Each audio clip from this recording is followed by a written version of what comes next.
Shabbat Shalom mga kapatiran na manunood dito sa Republis, araw ngayon ng Biyernes at ngayon po ang ating araw ng pamamahinga. That being said, we recognize iba pa rin ang araw ng pamamahinga para sa iba and we respect po and we greet you Shalom. Sa dakong ito, pupunta tayo sa ating Torah reading. So, mga kapatid, nasa pangalawang hari, chapter 6 na po tayo. Pangalawang Malakiam. Okay po, pangalawang Malakiam o pangalawang hari, chapter 6. So, sa dakong ito, naharap mga kapatid sa hamon si Aliasya sa panahon na ito at tingnan natin kung ano yung magiging lesson dito sa ating Torah reading today. May project silang gagawin mga kapatid. At sa project nilang gagawin na yun, nagkaroon po sila ng problema. At ano po yung solusyon? I-discover po natin mamaya sa ating reading. Another concern dito mga kapatid, kung naalala ninyo, connecting po yung si Naaman sa chapter 5. Gumaling po siya. And take note, kaaway po sila ng mga Yasaral. At dito sa chapter na ito mga kapatid, kahit pa man nakakaroon ng favor ang Yasaral doon sa general o sundalo na nagmula sa kanilang kaaway na mga Arameans mga kapatid.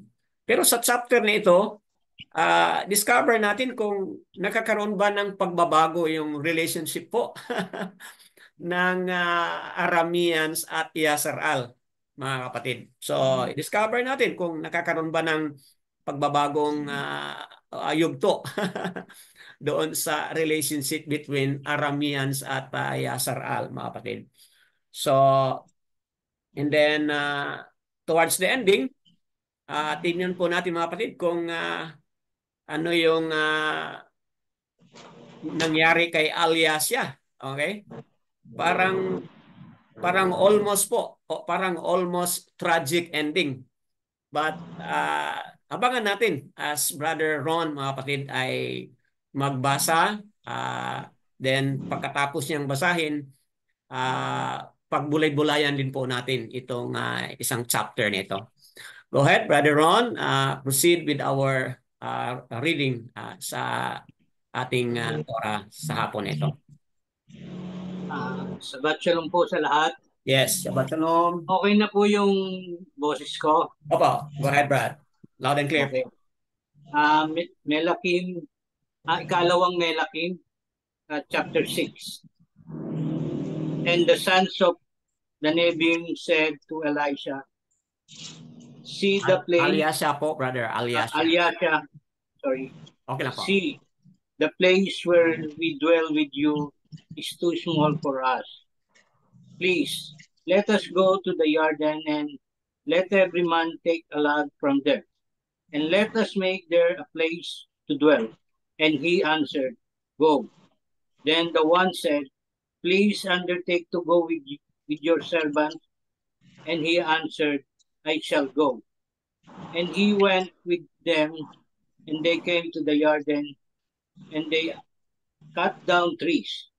And it came to be, as one was cutting down a tree, that the iron axe head fell into the water, and he cried out and said, O my master, for it was borrowed. And the man of Elohim said, where did it fall? And he showed him the place.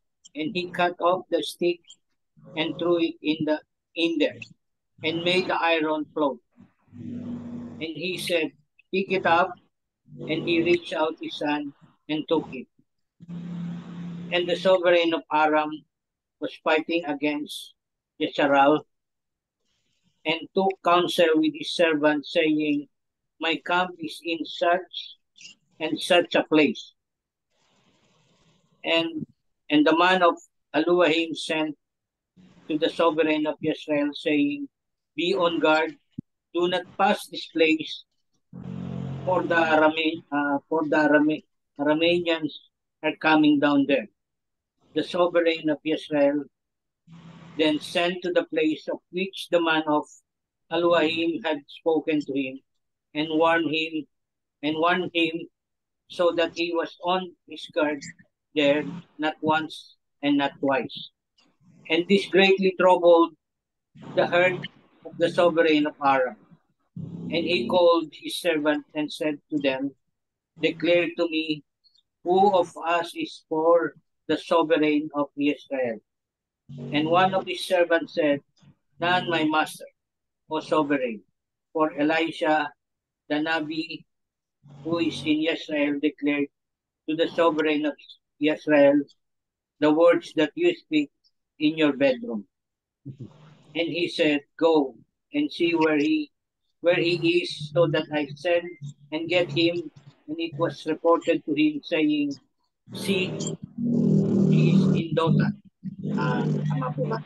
Apa. He is in, and he sent horses and chariots and a great armies there. And they came by night and surrounded the city. And the servant of the man of Aluahim rose early and went out and saw an army surrounding the city with horses and chariots. And his servant said to him, Oh, my master, what do we do? And he answered, Do not fear, for those who are with us are more than those who are with them. Mm. And Elisha prayed and said, Yahuwah, I pray, open his eyes and let him see. And Yahuwah opened the eyes of the young man, and he looked and saw the mountain covered with horses and chariots of fire all around Elisha. Yes. And when they came down to him, Elisha prayed to Yahuwah and said, Strike this nation with blindness. I pray, and he stopped them with blindness according to the word of Elisha. And Elisha said to them, This is not the way, nor is this the city, nor is this the city. Follow me and let me bring you to the man whom you seek. But he led them to Shomeron. And it came to be, when they had come to Shomeron, that Elisha said, Yahuwah, open the eyes of these men so that they see. And Yahuwah opened their eyes, and they looked and saw they were in the midst of Shomeron. And when the sovereign of Israel saw them, he said to Elisha, My father, should I smite? Should I smite? But he said, Do not smite. Do you smite those whom you have taken captive with your sword and your bow? Put food and water before them and let them eat and drink and go to their master. And he made a great feast for them.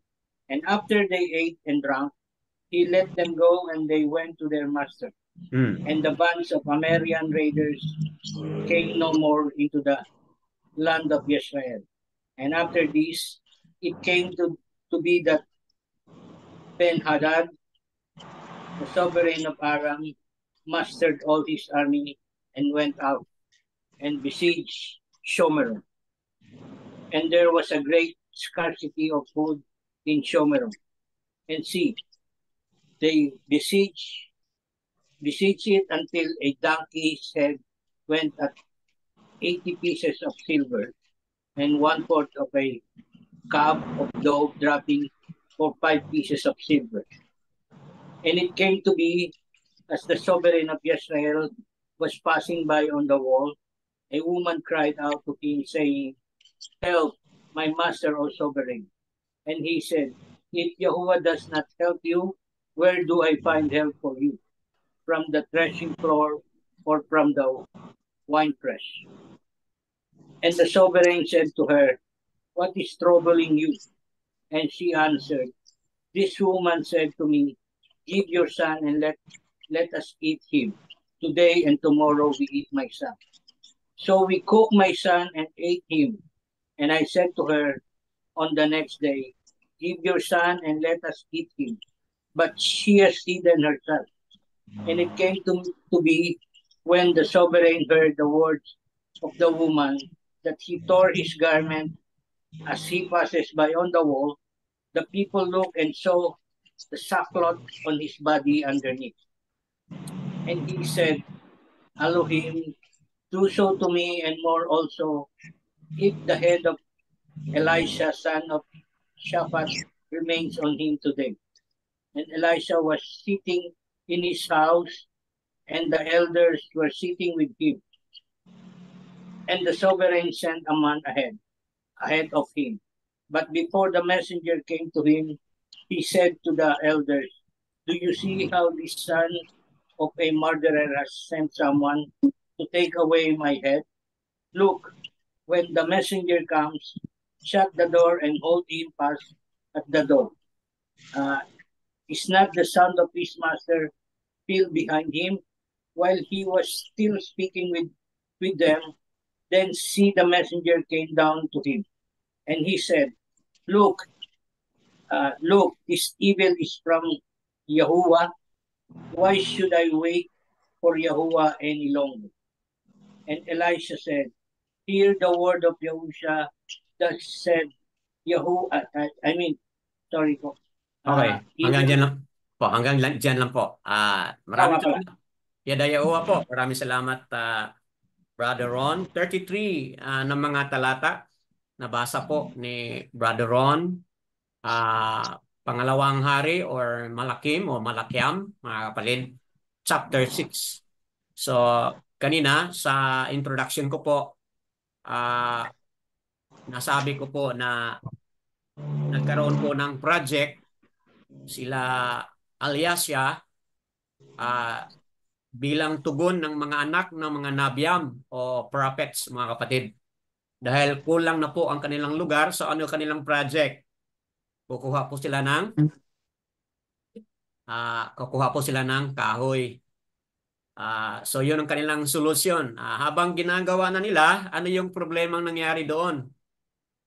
Okay po? Anong na-found out ninyo, mga kapatid? May problema po. Yung isang cutter o tagaputol ng kahoy, anong problema meron?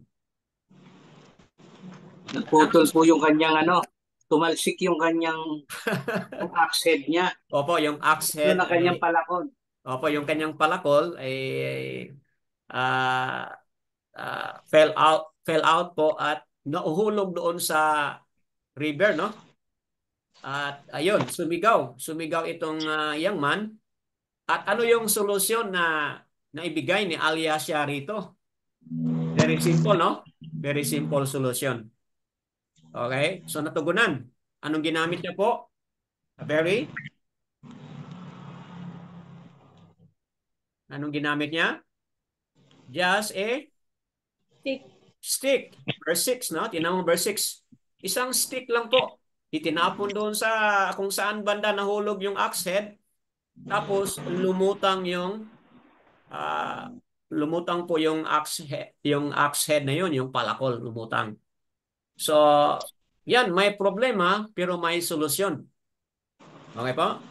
So, mga kapatid, marami pa sa mga natanong ko na kanina. Anong nangyari doon sa relationship po ng Aramean and Yasar-al? Nag-improve ba dahil gumaling na si Naaman, isa sa kanilang mga malaking sundalo? Nag-improve ba ang relationship ng Yasar-al at saka Arameans o sovereign ng Aram? Hindi po. Parang hindi po. O hindi. Okay. But instead, no, naglumala ang kanilang sitwasyon. At dito, mga kapatid, na muntik nang nagkaroon ng tragic ending ito si Alyasya.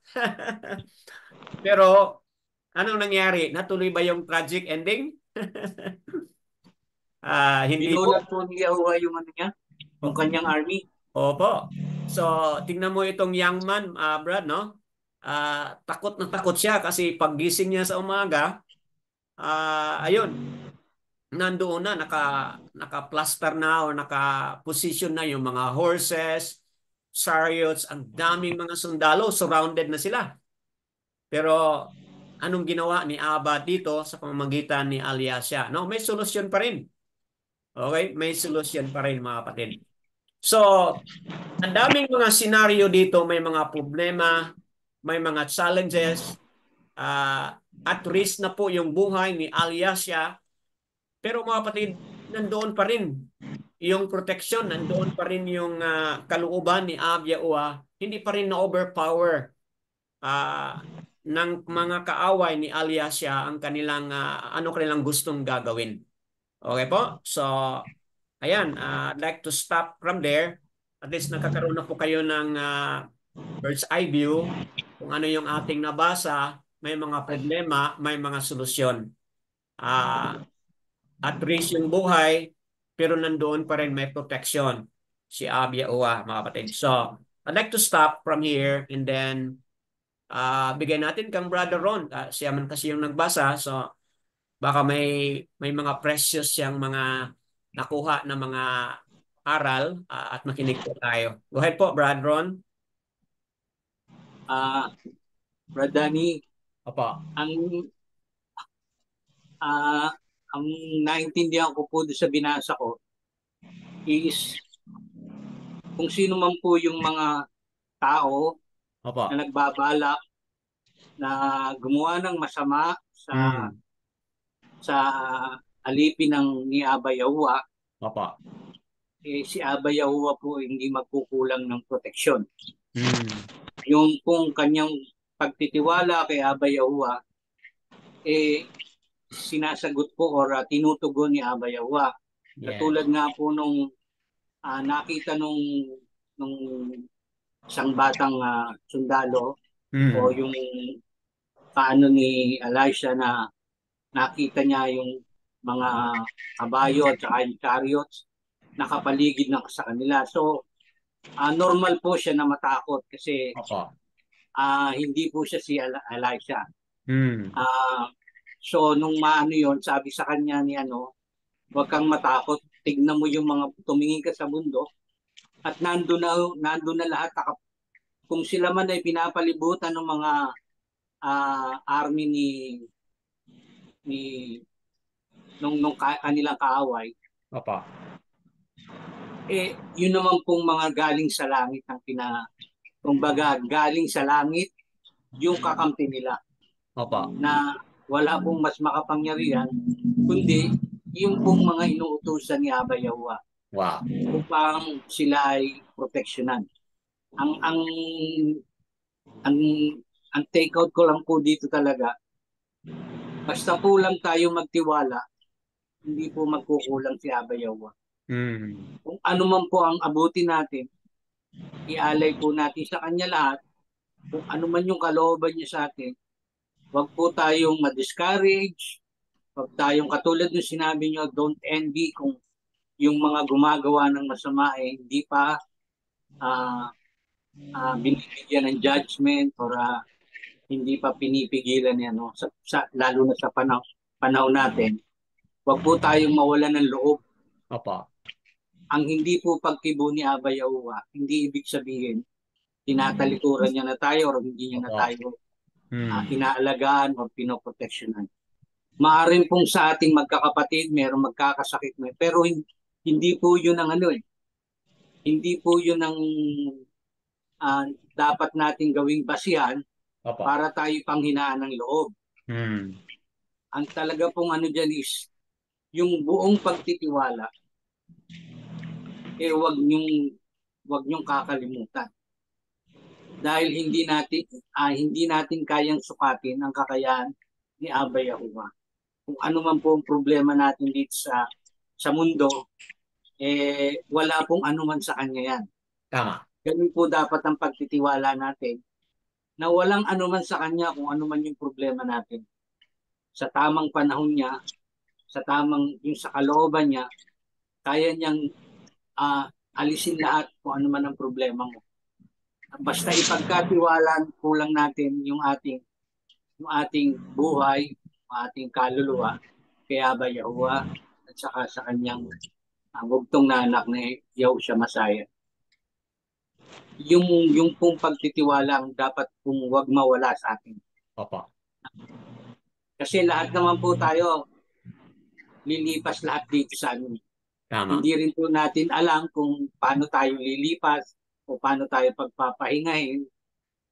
Pero dapat po tayong magalak na meron po tayong pagtitiwala kay Ama Oo. na hindi niya tayo pababaya. Yun lang po, Brandan. Yada. Yada Yawa po. Iyadayaw ako. Praises kay Aba Yawa sa wonderful sharing with a personal application and encouragement. Never give up tayo. Kung may mga hamon, hold on lagi sa ating pagtiwala at pananampalataya kay Aba Yawa. Magkakaroon po ng solusyon, mga kapatid. Wow. Yada Yawa. Anyone else? Merong nais i-highlight mula sa mga nabasa na? Yes, go ahead, Sister Bakar. Asya Yao. Ah, dito sa verse 26 to 29, Brother Dan, Papa. dito tungkol sa isang ina Okay. ay kayang kainin ang kanyang anak Oh. para lang siya mabuhay. O kahindik-hindik, ah, isipin na yung about sa child sacrifice ba na noon sinusunog ang isang anak para i-offer kay Chemos, Papa. yung mighty being of Moab. Hmm.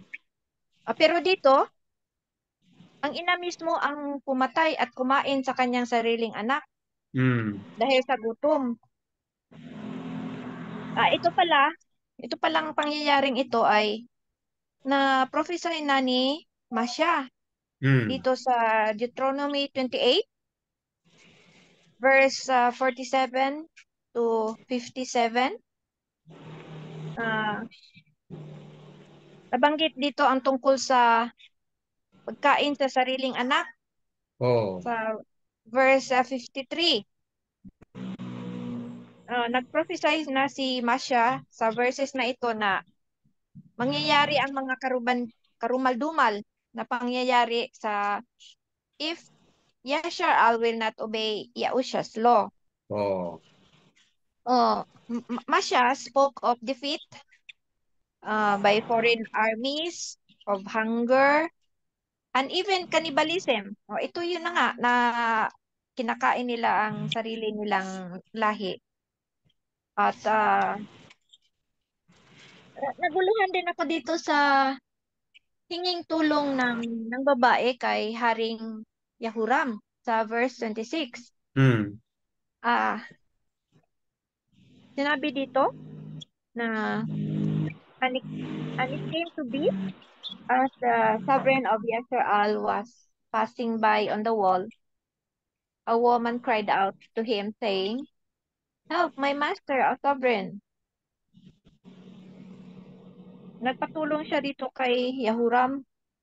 Pagkatapos ay kinwento ng babae about sa usapan niyang kaibigang babae, yung tungkol sa sharing nila sa pagkain ng kanilang anak ba? Papa. Ah, tinupad nga ng unang babae ang pagpatay sa kanyang anak at ah, sinare niya nag-share silang dalawa Papa. na sa pagkain dito sa anak. Pero pagdating sa party ng pangawalang babae ay itinago na niya ang kanyang anak. Hmm. Hindi na siya tumupad sa kanilang usapan. Ngayon, ang iniisip ko, ano kaya ang pakay ng unang babae para magkwento sa hari tungkol sa pangyayari? Ah, gusto ba niyang gusto ba niyang sabihan ng hari na yung babae na hindi tumupad sa usapan na ilabas ang kanyang anak at tuparin ang kanilang napag-usapan na? O anong tulong ang gusto ng ano ng anong gusto ang anong tulong ang gusto niya mula sa hari? Hmm. At kininto niya ang karumal-dumal na pangyayari. Kung kung pagbigyan naman siya ng hari at tulungang ilabas ang bata para makakain, ay di kaya complicit ang hari sa pagpatay ng bata? Kaya dito, ah dahil sa pangyayaring ito, doon nalaman ni Yahuram na kalunos-lunos na ang pagkagutom ng mga tao talaga. Kung tutusin, pwedeng magalit ang hari sa ginawang pagpatay at pinakain ng babae ang kanyang anak. Opo. Oh, but instead na magalit sa babae, ay kay Aba Yawa siya nagalit. Hmm. Di lang maisip ni Yahuram na lahat ng kanilang paghihirap ay dahil sa kanilang disobedience kay Yahuwa, lalo na itong si Yahuram na idolatrous talaga. Ano, despite sa pagtulong ni Alyasya sa kanya na hindi pinatay ba yung mga soldiers na pinadala ba yung unang Oh. part ng story dito sa chapter na to, na gumawa ng milagro si Aba Yawa through Alyasya na hindi pinatay yung mga sundalo, bagkus ay Pinapakain pinauwi pa. pa o pinakain pa. O, Pinagpistahan pa, pinapakain. pinakain pa. Pero hindi lumambot ang puso ni Ben-Hadad na hari ng Aram na sa kwentong ito.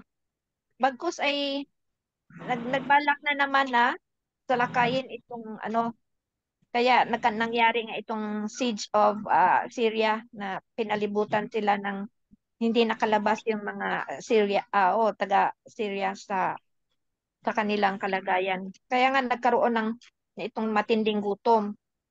Hmm. Ah, Yun ang naisip ko, Brother Dan, na dahil sa tinding gutom, yun, nagka-problema na si Yahuram. Hmm.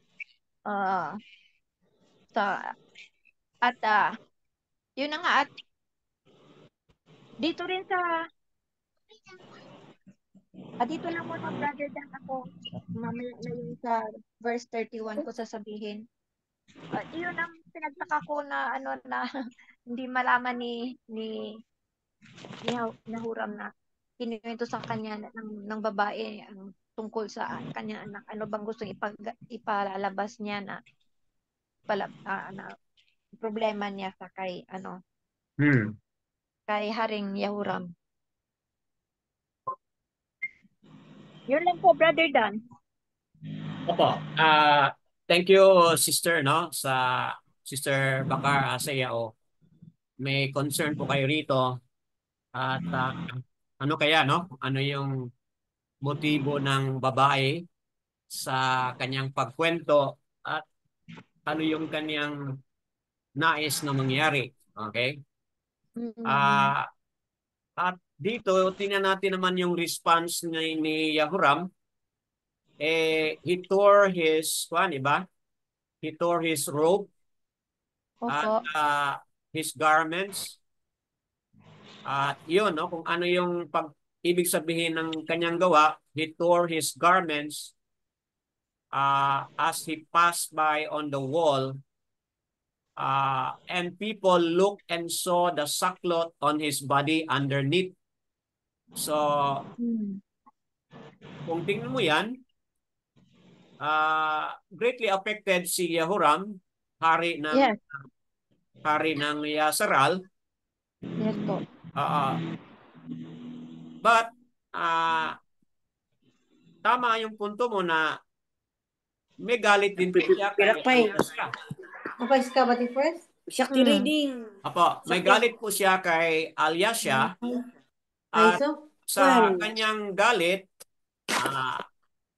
Shabbat Shalom po, Sister Corazon. Ongoing po ang ating sharing. Ala, oh, I'm very sorry. Okay lang Sorry po. talaga. Okay lang po. Sorry talaga. Okay lang po. You can come in po sa sharing na po. Ongoing na po ang sharing. No problem. So, mga kapatid, isang bagay ito na talagang merong complex attitude ito si Yahuram, yung hari po ng Yasser-al.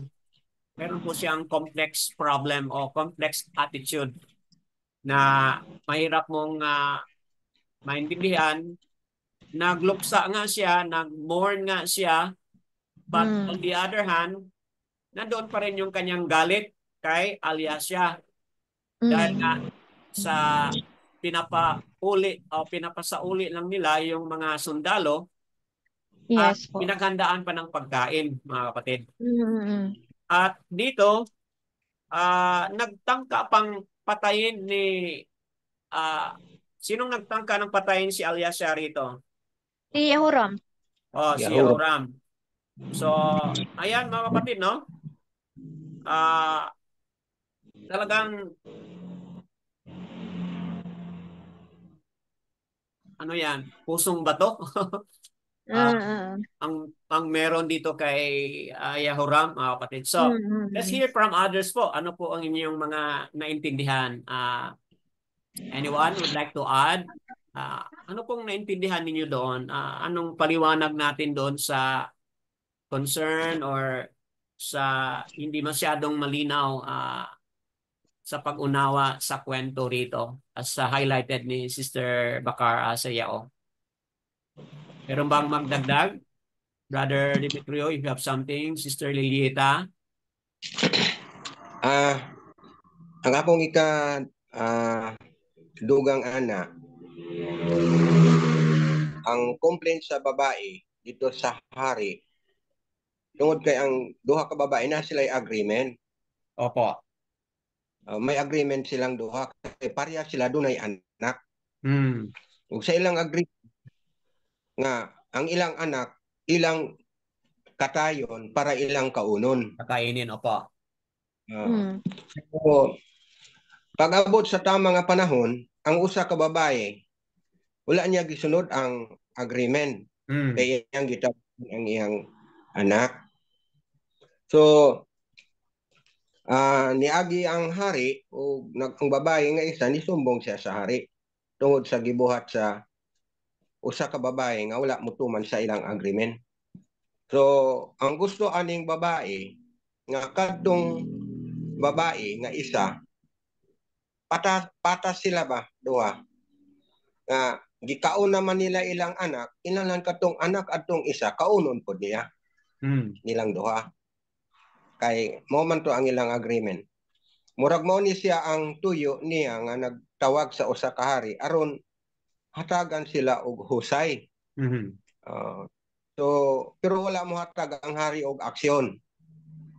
Wala mo hatag ang hari og aksyon tungod kay nakita sa hari nga ngilngig o kadumar-dumar nga hitabo sa panahon to kay gutom god. Kung atong nahibaluan sa other nga chapter na wala magustuhi sa hari kang Eliseo. Kadtong inaypatyon tong mga kalaban, ilang yung giandaman og pagkaon unya di pa pauli.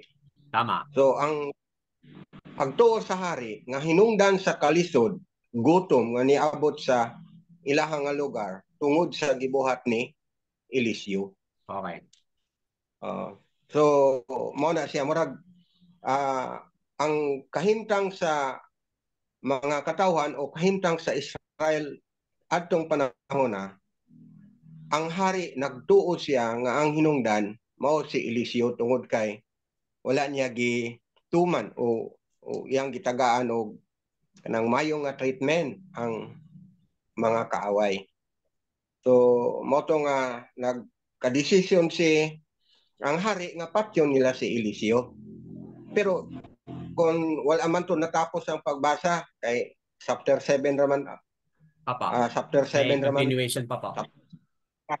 pero kung basahon nimo ulahi ato nasulbad ni Eliseo ang problema. Nasulbad nila ang problema. So dito na to na may baluan sa sunod sa chapter 7. So ang kung atong tan-awon kani ding dili maayong dili pagsunod sa maayong kasunduan makahatag og problema. So ah, sa akong paglantaw kaning gutom nga nahitabo sa ilahang lugar, usa ni siya ka butang nga pag sukod sa Yahuwah ngadto sa hari o ngadto sa mga katawan sa Israel kun asa gyud sila kutob. Asa gyud ang asa gyud sila kutob nga mosalig kang Aba Yahuwah. So Yes. ang hari murag nawad-an na siya og paglaom tungod sa makita niya nga karumal-dumal nga pangitabo. Nga kung monaon niya sa chapter 7 makita nato nga dili day dapat mobati ang hari og kasuko. Niadtong gutom, niadtong problema nga miabot. Tungod kay si Aba Yahuwah dunay solusyon sa tanan. Kay ang tanan mahal nga palaliton atong panahon sa chapter 7. Mahal nga palaliton. Pero pag-abot sa tama nga panahon, si Eliseo nagdesisyon nga ang tanan nga mga palilutonon atong panahon mo barato ug mahimo nga sila makapalit ug mura ug makakaon sila niadtong panahon So mo na ang problema sa pagkaon. Problema sa pagkaon nga gitagaan ni Aba Yahuwah og solusyon through Eliseo. So ambot kung unsay inyong reaction para sa ako akong gisummarize ang sitwasyon nila gikan sa wasay ngadto sa gera ngadto sa gutom. Nang tanan dili na plano sa tao, plano na ni Aba Yahuwah kay aron makita sa mga tao nga walay butang nga dili mahimo ni Yahuwah. Sa mga tao mahimo niya ang tanan. Ang problema lang naagyod sa tao bisan karon panahon na kay kulang ang tao kaniadto og karon sa pagsalig nga sa mahimo ni Yahuwah sa ilang kinabuhi. Wow. Nakoy highlight diri sa chapter 6, no? Sa kaning wasay nga nawala. Yung balakol. Ako na sa atong sa nabasa ganina o sa nabasa nato nga kining mao nga pundo, kining mao nga grupo sa mga propeta. So diya sa ilang dapit din sila nagkatigom na sila'y problema.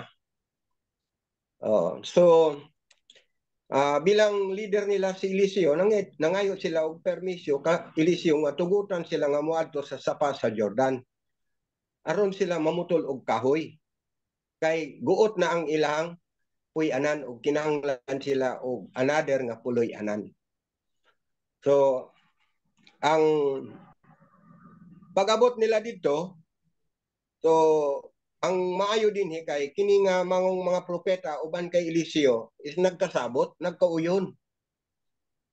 Gitugutan ni Eliseo ang mga propeta nga moadto sa Jordan ug naghangyo pod ang mga propeta nga muuban si Eliseo. Ug wala mo balibad si Eliseo, miuban. Tama. So maayo nga kuan nila kanang nagkauyon sila ba? So nagkauyon silang tanan. Og si Eliseo gihangyo nga muuban gyud pod siya sa ilaha dito sa Jordan. So pag-abot sa Jordan namutol sila og kahoy. So dito miabot ang problema. Kay ang atsa samtang nagputol ang usa ka propeta sa kahoy nahulog ang atsa. So unsay problema sa atsa sa mao nga propeta? Dili man to iya lang tong hinulaman. Niram, opo. Gihiram lang to niya.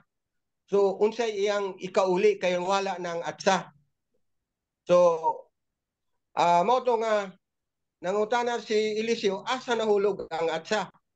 Diha ang lugara gitudlo niya.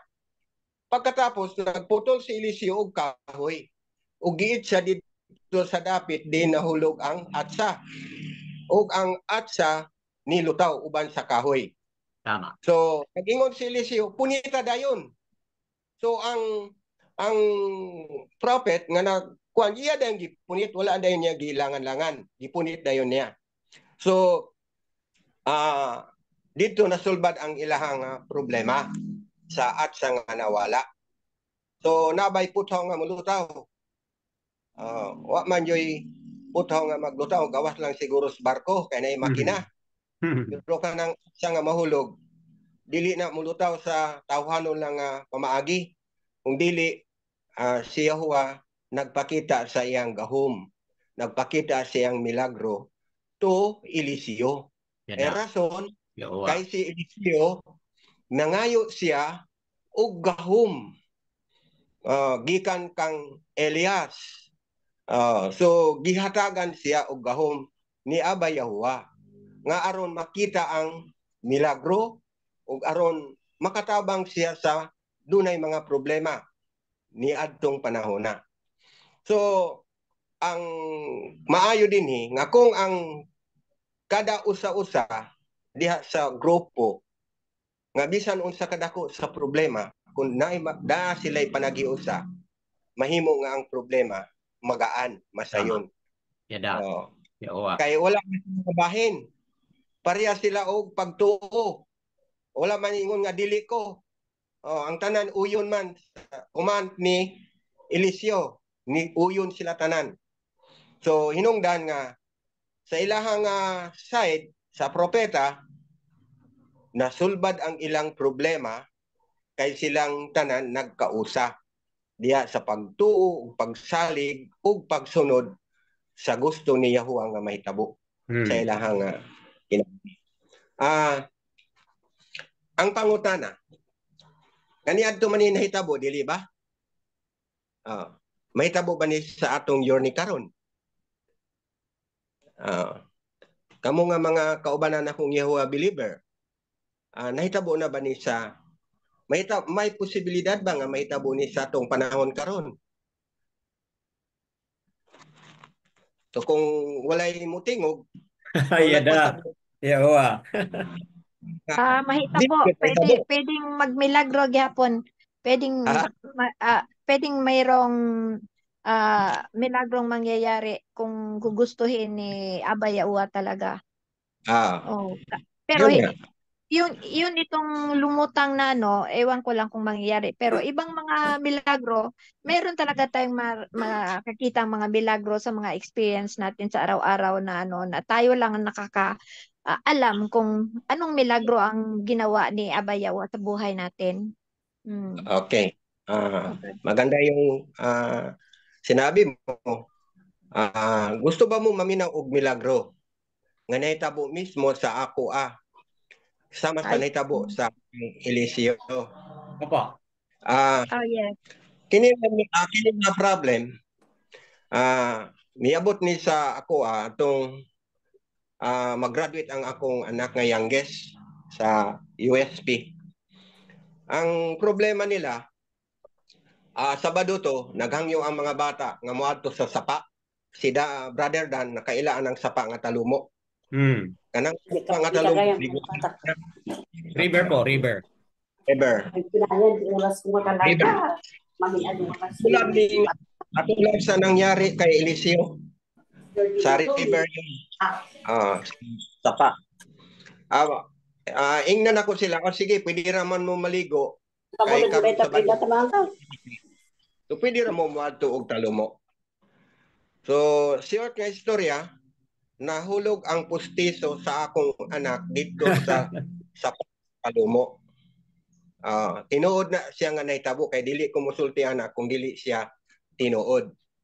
Piti nilang pangita hangtod nahapon na lang wag nila makita. Niuli ang akong anak naghilak. Ingon siya pa, di na ko mo-eskwela karong Lunes. Kung ano man, siya wala na ko ngipon kay nahulog dito sa sapa. Ingon ako.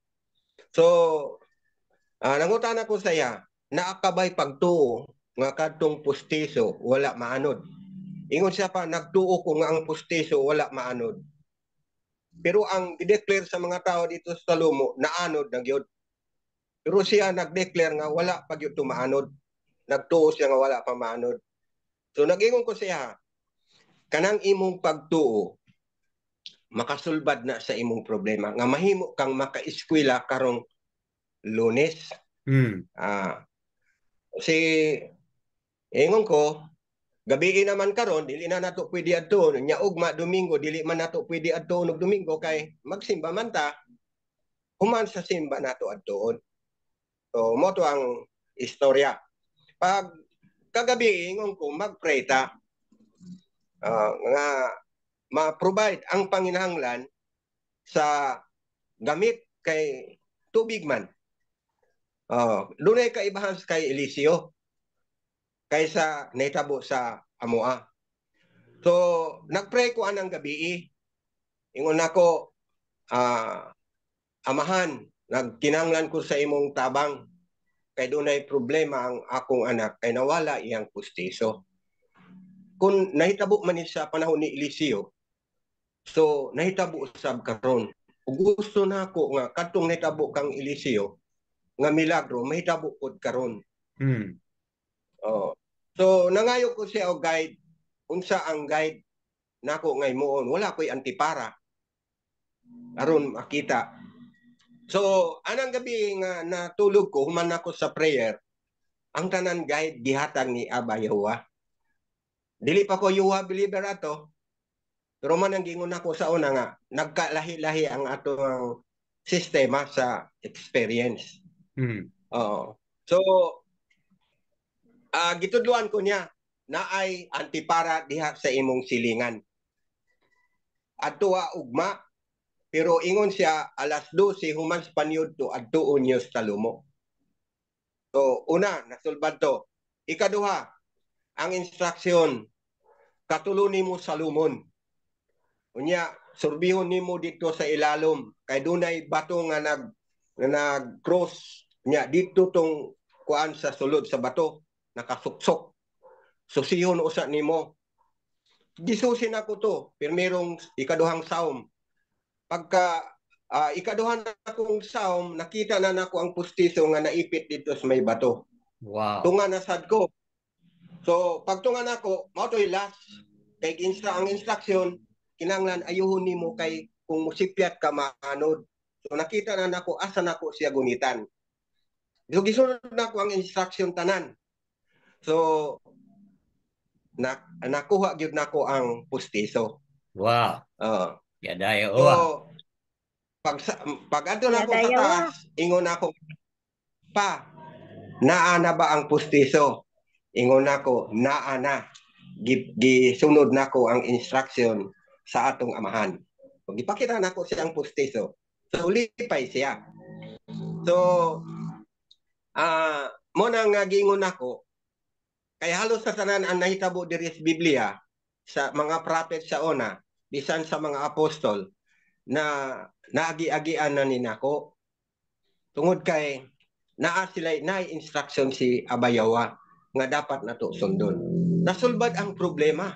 Naka-eskwela akong anak o nakahuman siya kay siya ho ang nagsulbad. Siya ho ang naghatag solusyon sa tanan.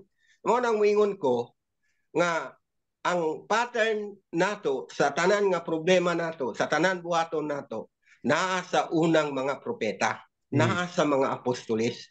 Ato lang tong himuon kung unsa to ilang gihimo aron nga ang atong mga problema dunay dako nga solusyon.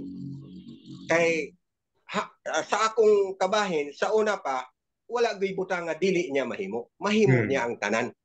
Wow. Sa kinabuhi sa tao nga kanang importante lang yun ning tulo ka butang nga naa sa tuwa kanang gitawag na akong magawali ko sa una titulo sa tao naman na sa Isaiah 66 to nga kanunay ako nang ginasulti nga titulo sa mga tao nga dapat naa sa tuwa kanang mapaubsanon mahinulsulon ug mahadlokon sa iyaha kay sa panahon nga naakas problema, sa panahon nga naakas panginanglan, walay dili mahimo ni Yahuwah, mahimo niya. Kay nakita niya ang imong kasing-kasing, Nakita niya ang naa sa sulod ana. So ang Ano po yun? ikaduha, Isaiah 62. 66 to Okay, 66 to. 66. Okay po. Na diha. So ang ikaduha diri nga kadaghan na gini siya nahitabo. Gamay pa ni si Brother Dan, church planting ng akong amahan. Kay ako makauban-uban naman ko sa ila, kay ako ramay wala magpadayon og eskwela. Sila nagpadayon. So daghan ang experience na mo kaning ikaduha nga milagro nga gibuhat ni Yahuwah kang Eliseo. Nakita nato diha, nabasa nato nga nabalaka ang katabang. Kay sulungon sila sa mga tao kay si Eliseo man ang gipangita, dili ba? Tama. So nakita nila ang ni Eliseo ug nabalaka ang katabang.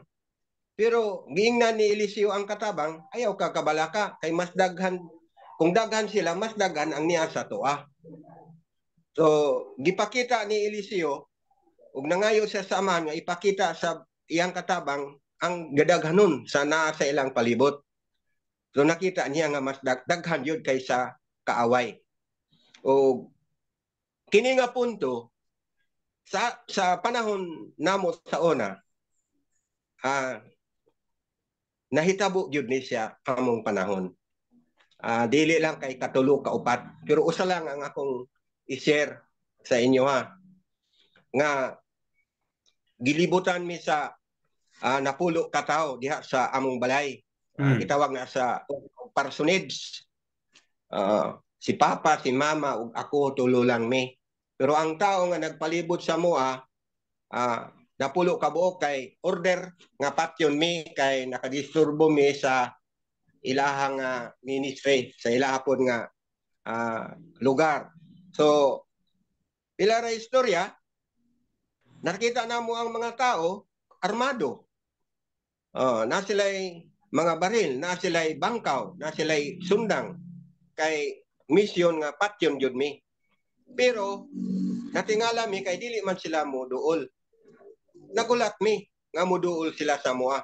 Pero kami wala mi makita sa among palibot, sa atop, sa kilid ug asa diha. Sila ang among atensyon kay gitan-aw namo unsay ilang buhaton. Natingala mi nga nanagan man ang mga tao. Nanagan sila. Unya pati ang mga tao nga nasa palibot nga among mga balay kay medyo nahulog man to siya og barangay na nalisang sila. Kaya ang nakita day nila diha sulod sa balay ang bagang panon sa sundalo. Wow. Nga nakatungod sa ato, nagpalibot sa balay ug wala sila'y makita nga tao dito, ang ilang makita katong baga ug panon nga sundalo. So mga armado. So nakatutok sa ila ang baril. So motong nanagan sila. Pati ang mga tao nga nas mga palibot nga mosaksis may tabo, nahadlok usab sila. So pagkabuntag, nangutana ang mga tao, daghan di ay mo diha. Kung ingon siya, daghan mo, wa mo mag-inusara. Nako, tulor man gyud mi diri. Ako, si Mama ug si Papa. Gabi naman mi diri, napulo ka tawo diha nga nakapurong og pula. Nya nay armas.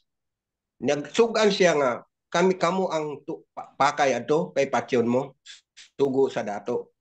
So ingon ko niya ngano wa man sila muslod aron patyon mi. Nga naaraman mi diha. Ingon sila nahadlok sila tungod sa baga nga sundalo nga naa diri sa inyong palibot. Nga naggulit og mga armas. Sa hinungdan nga hasta kami ingon siya nahadlok mi o natingala siguro mo buntag sayo wala gyud taw nagtikaw-tikaw kay nahadlok. Pero ingon siya ako gisugog gyud ko nga magsusi kung tinuod ba gyud nga daghan mo diri. Ako tuluran mi diri. So gingnan ako siya. So mo na ang kadaghan gyud namo na siya na eksperyensyahan sa mga lugar, mga delikado. So ang masulti lang yun nako diha nga kining nahitabo kay Eliseo mahitabo gihapon sa atong panahon karon. Yada, Yawa. Mao na nga moingon sa akong na-experiencehan, sa among na-experiencehan sa una, ulabi na karon. So wala di gyud ko mahadlok. Kay na-experiencehan nako ug na-experience na unsa ang gahom ni Abba Yahuwah diha sa mga tao. So ang importante lang kana yung atong relasyon diha kang Abba Yahuwah nga maging duol gyud ta saya kay duha ra man gud na duol ug nailayo. Kung magpalayo ka kang layo sa Yahuwah sa imo Kung magpaduol ka sa imo paduol siya sa imo So unsa may buhaton nato aron nga makita na Yahuwah nga duol ta sa iya So kinahanglan ta mag-worship, kinahanglan ta mag-prayer, kinahanglan ta magbasa sa iyang Torah, mamalandong kay si Yahuwah nakakita sa sulod sa atong kasing-kasing. Mao na nga niingon ko, nagmuni-muni ko sa panahon nga naa ko diri sa Yahuwah Assembly. Sa akong pagsabot, dili titulo ang nagbuhat atong panahona. Kung dili si Abba Yahuwah gihapon ang naghimo.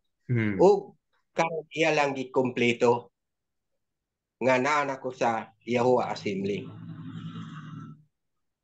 Yada, Yawa po. Wow. Napakagandang kwento, very powerful stories mula doon sa false state po na nahulog. Naging reality po in connection doon sa yung palakol po, no? Dito sa kwento ni Brother Demetrio doon po sa pustiso or yun nga, no? Pustiso ng kanyang anak, mga kapatid. Na-solve po yung problem na yun dahil may pananampalataya at narinig po ni Brother Demetrio yung boses ng Ruach HaKodesh na nangusap sa kanya kung anong gagawin. At dahil po sa pananampalataya ng kanyang anak na nandoon pa yung ngipin o yung pustiso po nga. Then another story is hindi ko alam yun kasi maliit pa ako at sa panahon na yun wala ako doon sa kanila. But hearing that story, kakatindig balahibo, no? Could have been na napatay na pala sana yung mga magulang ko at si Brother Demetrio sa panahon na yun. Dahil may masamang balak yung chieftain dahil ayaw nila yung ministry o gawain ng aming mga magulang doon. Na-disturb po ang kanilang mga animist na mga gawain kasi hilig po sila sa mga animist na mga practices. At marami pang ibang dahilan kung bakit ayaw nila. But yung protection po ni Abba Yahuwah, katulad ng anong itong nangyari dito sa young man na natakot siya nung binuksan na ni Abba Yahuwah yung kanyang mata dahil nanalangin si Alyasha. At ganon din po ang nangyari kanila Brother Demetrio at ang aking mga magulang. They were saved po, naligtas sila mula sa kapahamakan dahil nagpakita po ng maraming mga anghel, mga sundalo si Abba Yahuwah. So, kung yun ay nangyari man sa aming mga magulang at kay Brother Demetrio, how much more mga kapatid sa ating time ngayon, di ba? Na tayo ay tumawag na sa tamang pangalan, nananampalataya na sa Kanya at sumasamba na sa Kanya. How much more mga kapatid, maranasan at makikita natin yung kapangyarihan ni Abba Yahuwah. So, praises and esteem kay Abba Yahuwah. Na-highlight dito ni Brother Demetrio na may mga problema, may mga solusyon na nagmumula kay Abba Yahuwah.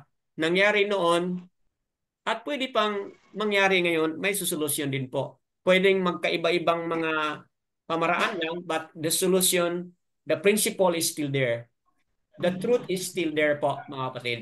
Kung ano yung nangyari sa mga prophets sa ating panahon ngayon, mas more na we are in relationship with Abba Yahuwah and Yahushua. Praises po kay Abba Yahuwah. Makinig tayo kay Sister Corazon. Parang meron siyang sasabihin. Go ahead po, Sister. Story talaga kanina. Okay na po. araw-araw, we are being faced with spiritual warfare. In Tama po. addition to what Brother Demetrio has said. Kaya sa 2 Kings 6:13 to 15, na Opo. when yung hari ng Aram plotted to capture Alyasha, he was protected by Yahusha. He was protected by Yahusha. And protecting the king of Yasharal to be attacked by the Arameans. That is why in our application sa atin sa attack sa spiritual warfare natin, may nakot ako sa sa 1 Peter 5:8 na like a roaring lion, Satan is seeking to devour the believers. Opo. Another also is sa 1 Corinthians 16:13, sabi dito na be alert, stand firm in the faith. At sa Matthew 26:41, sabi niya dito, watch and pray lest you enter into trial. The ruach indeed is eager, but the flesh is weak. Tama. Kaya yung kung ituloy natin sa hanggang verse 18, yung faith natin kailangan na kailangan ang Yahusha's protection, kasi nung sinround ng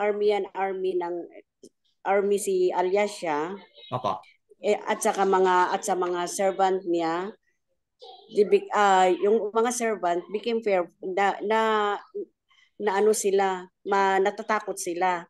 Pero Yahuwah allowed the servants to see army of angels that protect them in response to Alyasha's prayer. Tama. Kaya there are times na we have to believe. Our faith requires our beliefs regarding the unseen power of Yahuwah protecting us, according to Hebrew 11 verse 1. Now faith is the assurance of things hoped for, the conviction of things unseen. Kaya nga we are kagaya kanina, as if it's a spiritual attack for me. This is my second time na yung oras akala ko 4:30. Ay, akala ko 6:30. 4:30, and this is the second time na nangyari sa akin ito. There was a time na last week ata, ganun din. Kaya late ako ulit nag-open. Kasi what I was expecting 4:30 is 6:30 pala. Kaya this is one of my this is one that I must have to be watchful of my time. Tama. Yun lang po. Yada Yahuwah. Praises po kay Ab Yahuwah sa sharing ni Sister Corazon, mga kapatid. Wonderful truth na na-highlight ni Sister Corazon, kung saan yung ating pananampalataya at pagtiwala kay Abba Yahuwah. Makikita natin yung kanyang unseen forces, no? Na hindi natin nakikita pero nandoon pala ang puwersa at tulong ni Abba Yahuwah, mga kapatid. Wow, napaka timely sharing at makabigay po ng encouragement para sa lahat. Praises kay Abba Yahuwah. Sister Lilieta, have something to add, share? Sister Cheryl, Brother Felix, nasa pangalawang hari po tayo, chapter 6, ang ating Torah reading. Go ahead, Sister Cheryl. Shabbat Shalom po. Yes po. Shabbat Shalom. Yung take out ko po dito sa yung sa babae. Opo. Yung nagluto ng mga anak. Okay, go ahead po. Pagkakaintindi ko po dito, kaya po nagsumbong kasi ayaw niyang pa rin yung pinag-usapan nila at ayaw Opo. niya ibigay yung anak niya. Mm. Ano pong ibig sabihin nito? We cannot really compromise. Pag sinabi natin, bago tayo pumasok sa isang kompromiso, Oh. dapat sigurado na kaya nating gawin. Kaya nating Mm. tuparin na anything that we say or we promise, dapat po no matter what, tutuparin natin yun. Kaya Mm. nga po, merong warning na let your yes be yes and let your no be no. Dito po sa sa isa pa, malaking factor po talaga ang prayer. Opo. Prayer is a big factor kasi hinighlight dito ni Alyasha na kapag ka tayo daw ay in trouble, we must pray. Mm. Kasi sometimes, di po ba, kapag ka nasa trouble tayo, we are confused na minsan di natin alam kung anong gagawin natin. Hindi natin, lalo na po kapag ka nasa mahirap na sitwasyon tayo, we are confused na nahihirapan tayo kung ano yung we tend to summarize things na hindi naman natin maabot, hindi natin maintindihan. But Abba Yahuwah still here. Kahit na naku-confuse tayo, minsan nagda-doubt tayo, Abba Yahuwah still here. Kasi Mm. kung talagang para sa atin, ibibigay niya yon. At kung hindi para sa atin, still He will help. Abba Yahuwah will help and guide. Kasi alam niya na hindi natin maintindihan, hindi natin kaya. But we have really to pray. Yung prayer po kasi, it is the powerful one thing na we act against circumstances sa Tama. buhay natin. Yung take out ko po dito is we cannot really compromise in things. Bago tayo magdesisyon, bago tayo gumawa ng kompromiso, Opo. pray. Pray muna. Seek the guidance of Ruach from Yahuwah in the name of Yahusha, Mm. Hamashiach. Then, hindi man po natin alam kung ano yung resulta. Eventually and surely po na we will be guided. Yun Tama. lang po, Brother Dan. Yada Yahuwah. Mga kapatid, tama, no, na reinforce doon sa sinabi ni Brother Demetrio kanina na dahil may agreement, okay, na-reinforce na-confirm ni Sister Cheryl. Nagdagdag ito ng sagot doon sa tanong kanina ni Sister Bakar Asayao. At lesson highlight ni Sister Cheryl na kapag may mga promise, may mga oath, may mga covenant tayo, be sure na tutuparin natin kasi yun po ay binding. Yan po ay binding. Okay po. So, and highlight ni Sister Cheryl po yung issue on prayer. Napaka gandang punto yon. Anytime na-attack tayo, anytime may mga concern tayo, but the best response na ating gagawin is yung panalangin. Go ahead po, may dagdag kayo, Sister.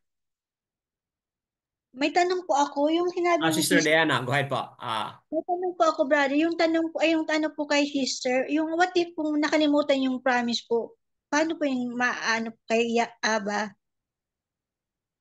What if nakalimutan ko yung promise na to pa rin? Okay. Paano ko Okay po, what if kung nakalimutan? Well, dahil it's your personal po, okay? It's your personal na promise. Kung may consequence man po 'yon, then si Aba po yung magparamdam sa inyo. Kaya sa ating personal journey, minsan dumadaan tayo ng mga tough and rough times, no? Kasi isa 'yun sa mga possible paliwanag doon, sister, is consequence po yun sa hindi natin pagsunod sa or nakalimutan natin or unaware tayo na we made a commitment, then pagdating sa time na yon hindi natin na-fulfill. So we may suffer consequence, but yun na nga, no? Once na nagkaroon tayo ng awareness, is always good, no? So na-highlight ni Brother Demetrio kanina, yung ating pag-repent, yung ating pag-humble, okay? Pag-repent ay yung ating pag-humble at pagbalik loob kay Abba Yahuwah. Ganun naman din po, sister, ang nangyari kay Daud, di ba? Nung nagkasala po siya, yung nagkaroon po siya ng pagkakamali. Basic po na respond talaga is tanggapin consequence sa ating shortcoming o sa consequence sa hindi natin pagsunod o hindi natin nagawa yung ating promise kay Abba Yahuwah or sa isang kapatid and whatever that is. Then tanggapin natin yung consequence, then mag-humble tayo. Ask tayo ng patawad. Basic lang yun po talaga, sister. Something to add? Okay, go ahead po, Sister Cheryl. Like, minsan po, because we are into perfection po eh. So, nandun po talaga yung tend na magkakamali po tayo. Because we are just walking into perfection pa, hindi pa tayo perfect. Tama. Minsan po ako, nangyayari sa akin yan, na I set a fasting, nasabi ko, fasting ako ngayon. But then, I cannot avoid na pupunta ako sa ibang lugar. Kasi nga, di po ba, dapat ipakita natin na hindi tayo mukhang lulugo-lugo. We have to show them na hindi tayo nagpa-fasting. Show them na okay tayo, malakas tayo, hindi tayo nagugutom. Pero when I face a food na masarap, paborito ko, I forgot. Sa akin yan na I forgot, nasa fasting pala ako. And nakasubo na po ako ng isa. Ako na, hala, naka-fasting pala ako ngayon. So I cannot eat. Sumikreto po ako ng punta sa CR. I take out the food, pero hindi ko pa naman po siya na-swallow. At I repented. Yun po talaga yung weapon natin eh. Yun yung weapon natin is prayer, pero yung bullet natin is repent. When we come, kasi Abba Yahuwah will not allow us to sin talaga. He send a thought to remind us na, nagkakasala ka, nagkakamali ka dyan, huwag mong gagawin yan.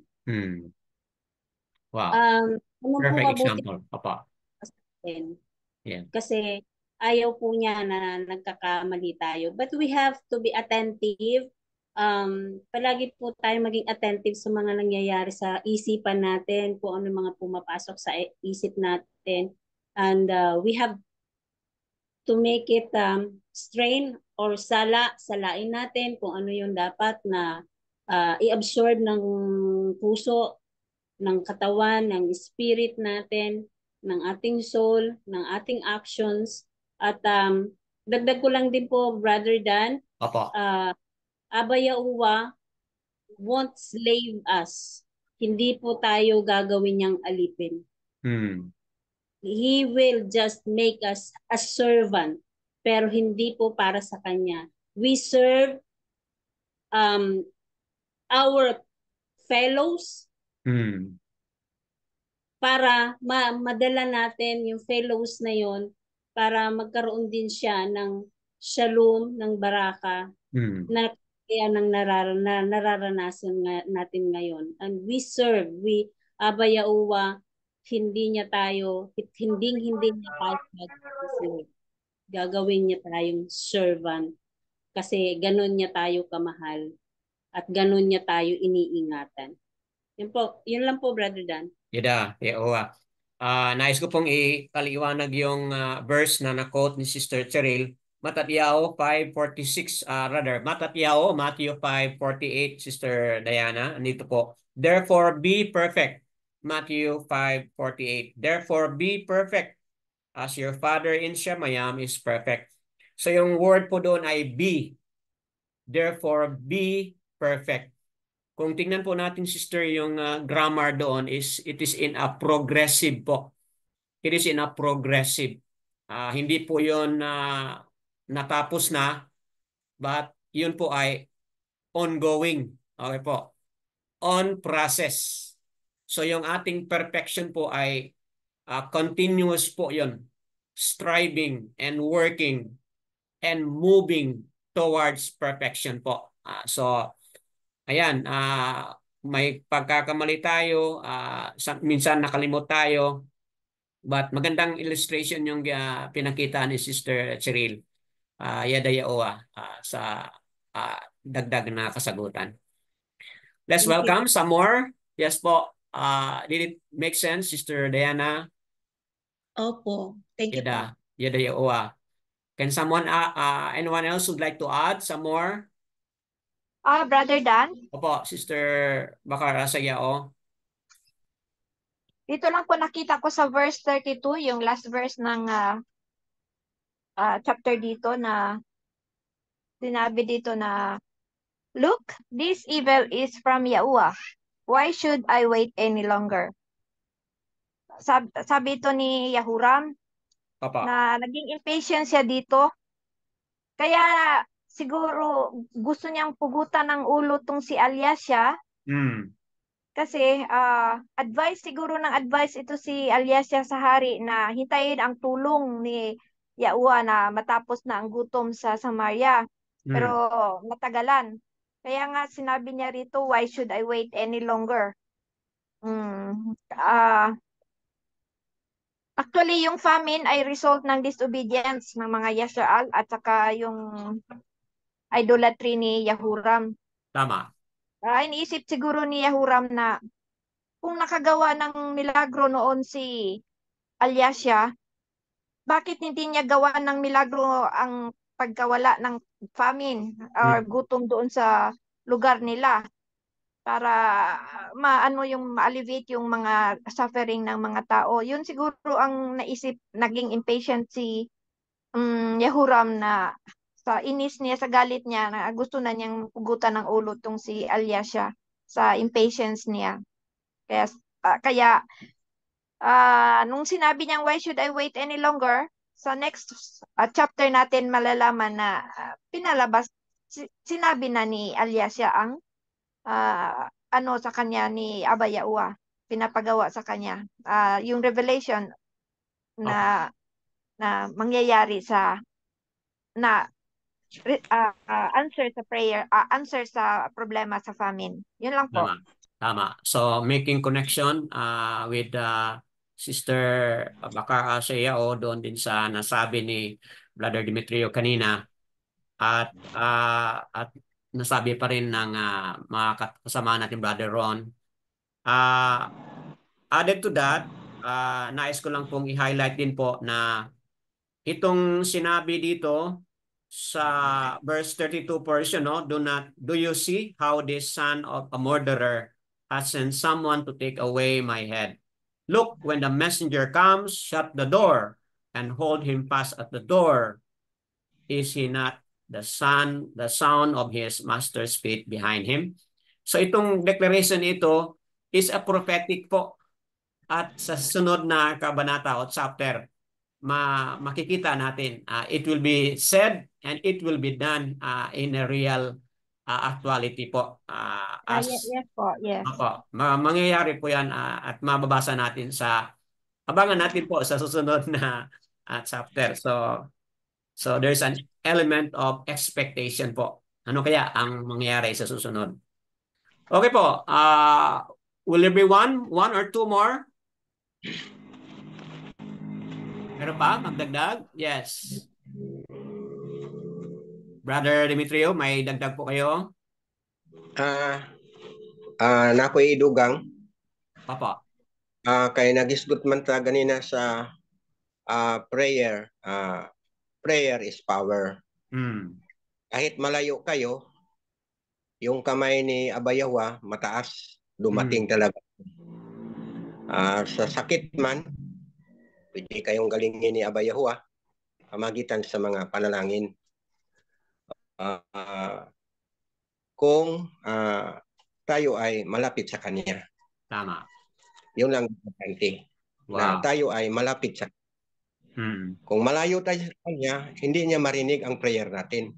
Opo. Dahil sa mga kasalanan. So si Elias, mababa lang yung prayer niya. Sinabi lang niya kay Yahuwah, alisin mo ang paningin ng taong ito, ng mga sundalo. So nabuta sila tanan. O wala na sila.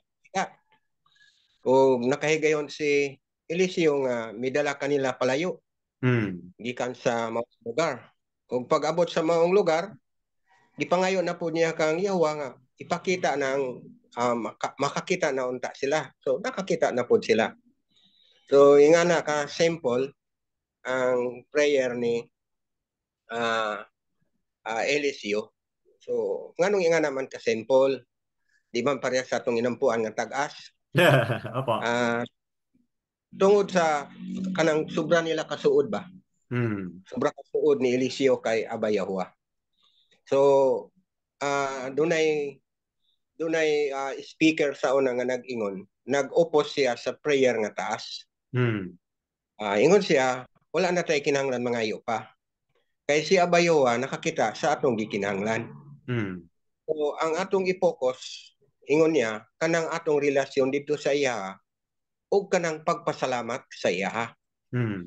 Kay matod pa niya, ang pagpasalamat mo na siya ang susi sa mga panalangin gikan sa kay Aba Yahuwah. So di man po nimo matuis kay naman sa tama. So di rin nato makita kang Eliseo nga dili siya taas na kampo. So gitubag siya tungod sa sobra niya kasuod kay Aba Yahuwah. Nga kung sobra na diya kasuod kang Aba Yahuwah, nga isa lang kalitok nato madungog niya ang iyang tabang moabot dayon. Ug ang atong gipangayo moabot yun. Sa makang Elias, nag-ampo siya nga moinit og 3 ka tuig, miinit. O niampo na pod siya nga muulan, miulan na pod. So tungod na sa ilahang sobra kasuod. Mo na nga sa part nato karon, kung gusto ta nga atong prayer mubo lang, madungog ni Yahuwah, kinahanglan ang atong relasyon sa iya kanang duol, dili ta magpalayo. Ug mahimo na ng duol kung kanunay ta magbasa sa iyang tura, atong dawaton ang iyang tura, atong ikinabuhi kung unsa iyang gisulti, sundon nato ang iyang kabubuton, kay para ang pabor kanunay natong makuha gikan kaniya. Kay maura na siya ang nakita nako sa kinabuhi ni nining mga prophet nga mga milagro nga nahitabo siyang kinabuhi. So dili bot pasabot nga basing mo namang may prinsipyo sa una nga kung Kristohanon daw ka o kung kuan ka na kaning alagad na kani Yahuwah, except na ka sa mga trouble, except na ka sa mga problem. So dili mas pa nga naay problem kay para makita nato ang gahom. Kay dili nato makita sa mga prophet nga nagka-problema sila pero gisulba ni Yahuwah ang solusyon. So misamot ang ilahang kalig-on diha kang Aba Yahuwah. Kay dili ta accept ning problem, mga balatian, moabot o mga kagubot, kasamok, kay pinaagi ana masinatin nato ang iyang gahom, ang iyang tabang, ang iyang protection. Praises ni Aba. Okay po, mga kapatid, connected doon sa emphasis kanina with Sister Cheryl on prayer and Sister Baka CEO, highlighted po ni Brother Demetrio. Kahit malayo tayo, but we can reach out one another through prayer so long as tayo ay malapit kay Aba Yahuwah. Praises po. Meron pa bang isa mag-share before tayo magtapos? May nais pang maghabol, magdagdag o mag-contribute pa?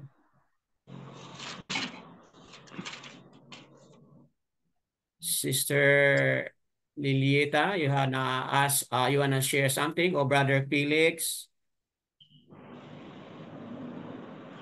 Okay po? Okay, mga kapatid, ito na po. Nasa panapos po tayo. Mga kapatid na manunood dito sa Republish,